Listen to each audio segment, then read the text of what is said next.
Hello everyone and welcome. My name is Eva. I am an author, ghostwriter, publication specialist, and overall content creator. So anything having to do with the writing process, I am pretty much well versed at. I have several of my own titles, and I've also helped dozens of clients either publish their manuscripts, finish their manuscripts, or conceptualize their manuscripts. So I often run into clients who tell me that they worked with someone else before and they just didn't have a great experience. So I'm going to share with you a few tips on how to hire a ghostwriter or a content creator and save yourself a bit of frustration.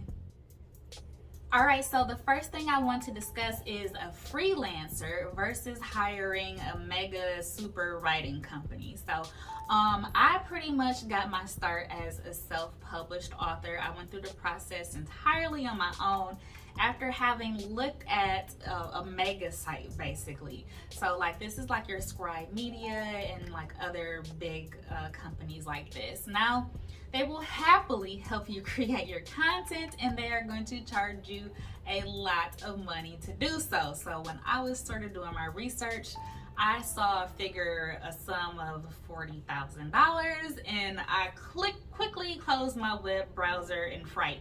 And so I'm like, no, I can't do that. So I went through the process myself and ended up becoming a freelancer to help other people who don't have tens of thousands of dollars write their manuscripts and get their content out there. So if you're not able to go with a super mega company and you still want assistance with the writing process, you can go and hire like a freelancer from a website like an Upwork or Fiverr. And there are definitely some tips I recommend if you do this. One of which is to make sure they have reviews. That is the number one thing. Reviews, because anybody can say they can write, they can give you like a sample. That does not mean that that sample is theirs. I started off on a freelance website before I created my own company, and I literally had people stealing my content. So what some freelancers would do, they would be like from foreign countries, for example, which is fine, but they weren't native speakers and they weren't actual, I guess, legitimate content creators. They were just trying to, get the work and get the money and then just kind of give people whatever. So what I was noticing is that I was getting inquiries from people with foreign profiles asking me for writing samples and then trying to pass my writing samples off as their own. So one thing, if you're doing a freelance writer, get reviews. And the other major thing to look out for is that you actually speak with this person, because that's really important. You're going to be able to tell just from a simple conversation what their grammar is like, what their thought process, are they cohesive in their speech, are they coherent in their speech, are they able to form complete grammatically correct sentences and things of this nature. So if you can have a web chat or a telephone conversation prior to ordering their services, this is a great idea. All right, so the second sort of step that I recommend in hiring a writer is that you make sure you have some sort of contract in place. Now, this is going to help you as the buyer, and it's also going to help out the content creator, because you're essentially entering into an agreement for services. So it's not like a product that you can return to a store. So you're going to make sure that you have your deadlines ironed out and all of the expectations for the work. And you're going to want to make sure, especially if you have a deadline for your content, that the writer is able to make that deadline with a little bit of wiggle room in place, because you're also going to want to add in some of your own edits. Now, as long as you have these things in writing, that helps protect the both of you, and then that way that party can't cancel and you also can't cancel, and after that person has started, especially a substantial amount of work.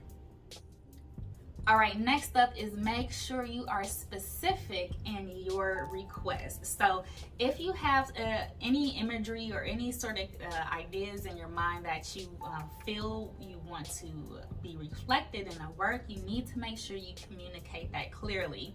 The writer cannot read your mind. They're going to have their own style, their own way of doing things, habituations, and everything like that. So you need to make sure you clearly indicate what it is that you're looking for, create a list, and be as comprehensive as possible. Case in point, I had a client early on who just didn't give me enough content to work with, and part way through the work, I showed her, like, gave her an update. I showed her what I was working on, and she gave me absolutely no feedback. And it wasn't until the end of the process that she let me know that, okay, this is not exactly what I had in mind. And I'm like, well, why didn't you tell me that? And it's like, well, I was afraid to talk to you. This can't be the case. You can't be afraid to communicate with your content creator, because again, we can't read minds. So I was happy to go in and make the revisions until everything worked out for her, but we could have both saved ourselves a lot of time if, you know, there was more direction provided.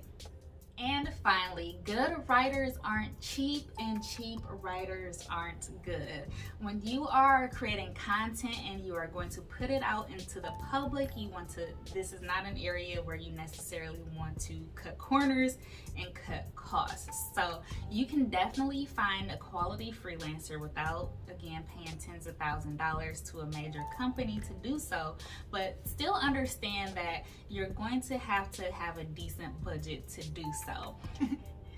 Okay, so like a funny aside, I got a tattoo. One of my first tattoos, I wanted a panther on my leg, and I didn't want to go to a tattoo shop and spend a bunch of money, so I found homegirl down the street who was willing to do it for me, and she didn't have professional equipment either. All I knew is that she charged me like maybe between like $25 and $40 for this tattoo, and instead of getting a panther, I ended up with a pizzard.